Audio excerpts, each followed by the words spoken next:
Hello and welcome to episode 3 of the Speak Uneasy, a horror attraction and culture podcast. So we've had the privilege of doing a few different events over the last few days, so there will be a glut of episodes incoming. And one of the things that I wanted to say is we've had some fantastic feedback on some of the previous episodes already, so it's great to hear all the different voices and opinions of what it is that we're doing so far. One of the things I'd like to say that we are looking to do is to implement a few transitional sounds and things like that into future episodes. It's something we are working on, as well as updating our graphics as well. I appreciate that the very quick job that I'm doing thus far isn't exactly representative of the quality of the podcast itself, so I will be reaching out to some local artists to try and get some things that feel a little bit more in keeping with the podcast itself, rather than at the moment, because I'm trying to do everything at 100 miles an hour, turning out artwork very quickly. So thank you again all for your feedback. Today's episode we're actually going to be taking a little trip to Stourbridge, somewhere not too far away from our home turf, to experience Stourbridge Scaremaze. This is a scare maze that's still in its early years relative to the wider UK scare attraction scene. Going into this attraction I wasn't entirely sure what to expect, given the fact that it is a younger attraction, and we had recently done events from some of the more long-standing UK attractions. There was a slight concern for me that perhaps maybe Stourbridge, being younger, wouldn't be able to show a level of slickness or professionalism of some of the more established events. That being said, I had heard mostly good things, so we travelled down ourselves to find out exactly what Stourbridge Scaremaze was ready to offer. As always, this episode features a mixture of live and studio audio, so again I'd like to apologise for the difference in volumes or quality of the audio inside. And I'd also like to remind you that the views and opinions here expressed are that of the individual. And as always, my words and opinions aren't gospel. If you like the sound of any part of this, or dislike the sound of any part of this, that's fine. Get out there, go and experience it yourself. At the end of the day, what I enjoy, you may not, and what I don't enjoy, you might love. So the best way to experience these things is to really get out there and try them yourselves. The point of this podcast is to generate discussion and highlight the wonderful attractions that we have here in the UK and wider afield. With that being said, let's jump into our review of Stourbridge Scaremaze. Hello and welcome to the live section once again of the Speak Uneasy. We are here on a Saturday night in Stourbridge Centre for the Stourbridge Scaremaze. One Scaremaze here this evening, so we're sort of multi-areas. Really looking forward to seeing what Stourbridge Scaremaze have done this year. I'm hearing nothing but good things. So I am trying to temper my expectations just a little bit, because obviously sometimes if you overhype something, that can hurt it. So I'm just trying to bring my expectations down a little bit. But again, queue already forming, good number of people waiting to go. It looks like there's a general level of hype about this event, so that's really nice to see. So we will see how we get on this evening and give you our feedback directly after our run through. So just as we are passing through, just making a bit of time ready for our time slot, one of the things that I really want to throw out there is that this is a completely indescript building. It's just a building in the middle of Stourbridge, and for some reason that really excites me. I really love the idea that there is just a building that for a few nights of the year suddenly becomes one of the most terrifying experiences that Stourbridge has to offer. As I mentioned there in the live audio, Stourbridge Scaremaze is one longer Scaremaze experience with multiple areas under one roof. In a moment you'll hear my feedback from our run through, and I desperately try and list off all the things that we ran through. As you can imagine, I somewhat fail in my ability to recall absolutely everything. So, just permit me a moment to quickly read you through how Stourbridge Scaremaze is pitched. Stourbridge Scaremaze is like no other. You'll have to face all your fears under one roof. Can you survive the most deranged and psychopathic inmates of Stourbridge State Penitentiary? Will you brave the swamp creatures of Killandie Swamp and navigate your way through Killandie Creek, where the most inbred hillbillies are waiting amongst the scarecrows? Will you dare to enter Stourbridge Slaughterhouse, where our cannibalistic butchers await to feast on your flesh? Or venture into the radiation-infested depths of the bunker and see what still lurks in the shadows. If you've made it this far, then see if you can survive the evil and satanic rituals of the Church of Satan before entering the junkyard, where the wasted roam within the post-apocalyptic ruins. So, with no further ado, let us jump into the first part of our live review audio. Okay, so we've just come out of our first run of Stourbridge Scaremaze. Now, to make sure we had a nice balanced run through, we are going to do 2 run throughs tonight. My initial thoughts, again, that really unassuming building, wow. They absolutely make full use of every bit of available space inside that building. From the outside, like I say, it's just any other building. Inside, it's a multi-layer, multi-level attraction with various different scare themes in there, great transitions between areas, actors that are frankly working their backsides off. We got touched, grabbed, poked, prodded, separated. Absolutely great use of actors throughout. Absolutely packed in there. Again, great set pieces overall, great sets, great theming, great use of sound. Stourbridge, my word, what an absolute surprise. We are about to jump back in and do our second run through now. I'm going to try and take in a little bit more of that because I've got to be honest, some of my loudest screams of the entire season have come from this event. And bear in mind, we are at the tail end of the season. So absolutely nothing but glowing things to say, pretty much overall. Now, as we noted from that bit of live audio there, we did want to do 2 run-throughs. Again, especially when you're working with live entertainment, there are so many variables. You can have a perfect maze and get a bad run-through, which makes it feel worse, or you can get a maze that isn't perhaps so strong, but the run-through was perfect, so it manages to elevate it a little bit. What we had was a clearly incredibly strong maze, with 90% of the run-through being very, very, very strong. We did hit a bit of a snag towards the back end of the maze in the junkyard section, where a couple of the previous parties had managed to slow right down. It did end up feeling a little bit conga line. And again, that isn't the fault of the maze or the attraction. It's simply a case of, again, it's live entertainment and the audience have to have agency. They have to choose to move through. And there will always be instances where groups decide perhaps not to move through, maybe due to fear. Sometimes it's, due to the fact that they've hit the group in front of them, and you can, get that stop-start traffic feel. That being said, we did want to go back in and do a second run, just to see how that finale room felt without the stop-start traffic. And as the previous audio may give away a little bit, spoilers, without the stop-start traffic, just like the rest of the maze, it was fantastic.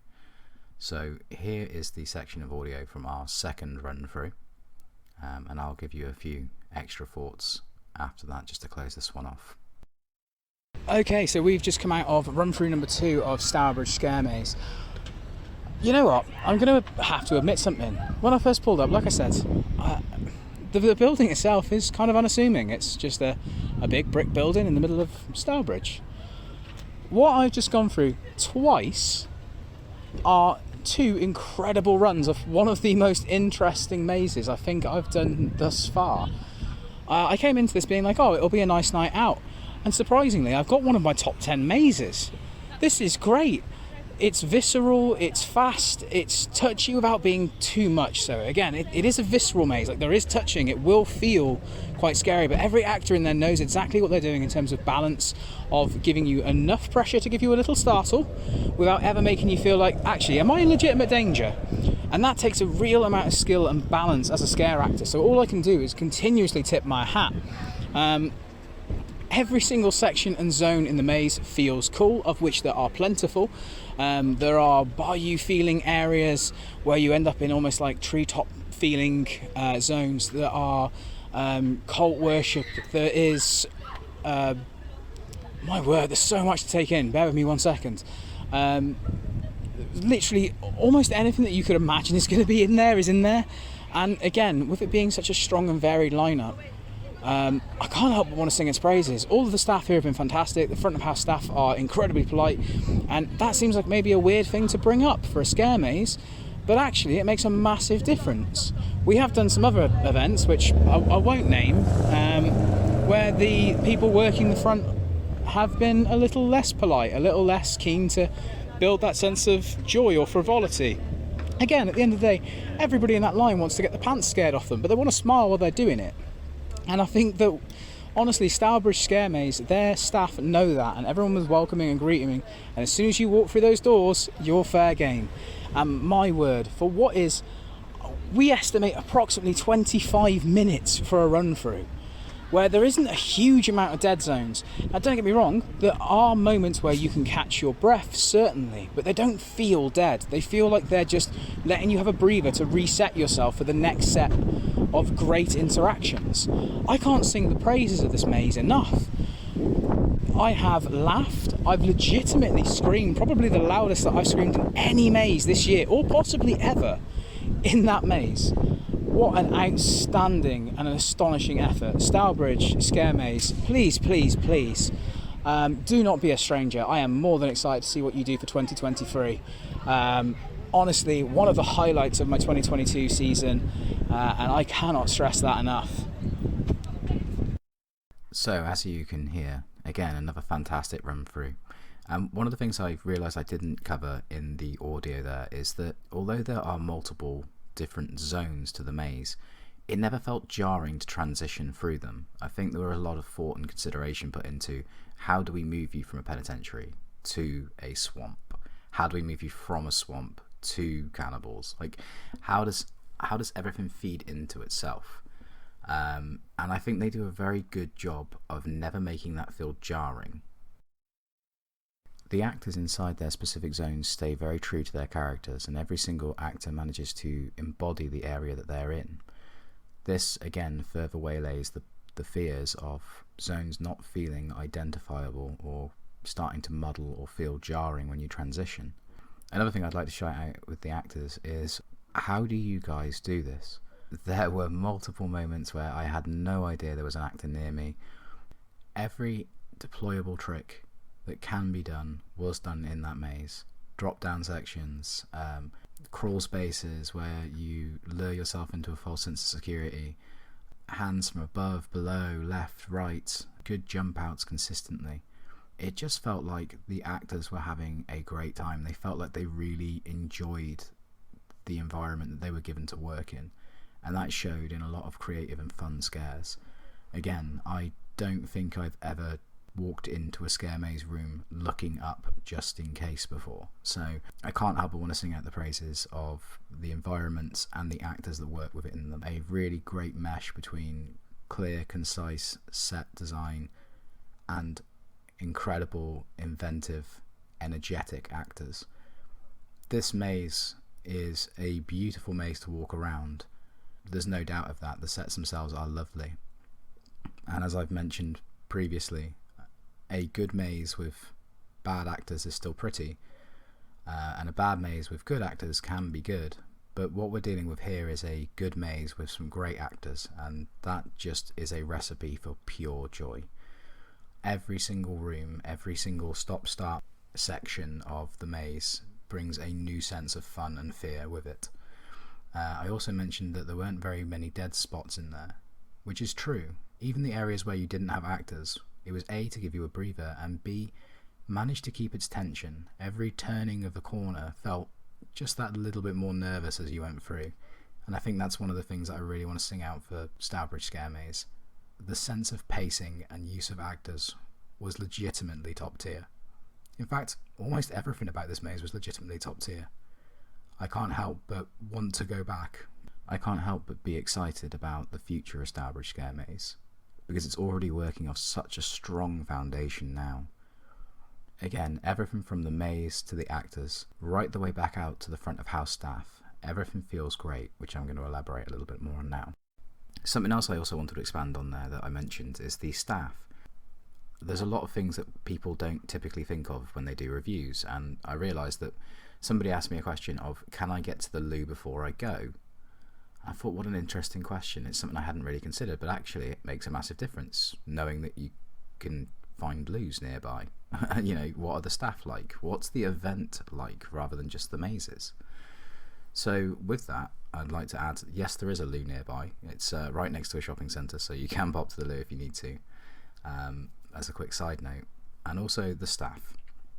The staff did a wonderful job of feeling efficient, without ever feeling like they are trying to process you. Every single member of staff was more than happy to spot who looked more nervous in groups and kind of waylay their fears a little bit and remind them that yes, they are going to be scared, but it is intended to be fun and you are going to be safe. And those little touches for me are really, really important. Some of us have been doing scare mazes forever. Some of us are still relatively new to scaring. And I think just having those little moments of human before the maze allows people to access something that they may not have been able to access otherwise. If you've got somebody absolutely on the brink of pure panic, and we are all aware of that feeling, we all know how it is to enjoy fear. However, when it slips into that constant stream of panic, it ceases to be enjoyable. And the staff at Stourbridge did a great job of making sure that all the information that you needed was delivered to you in a way that was caring and considerate. So not only the maze must I shout out, but also the staff as well. You guys make a big difference and your efforts are truly appreciated. As you may have gathered from this review, I really can't say enough nice things about Stourbridge Scaremaze. I went into it hearing good things, but wondering if perhaps this was a little inflated. Again, everybody likes to talk about how great things are. It's always nice to know you've spent your money and it was good, correct? But Stourbridge for me really has been one of the absolute highlights of 2022's scare season.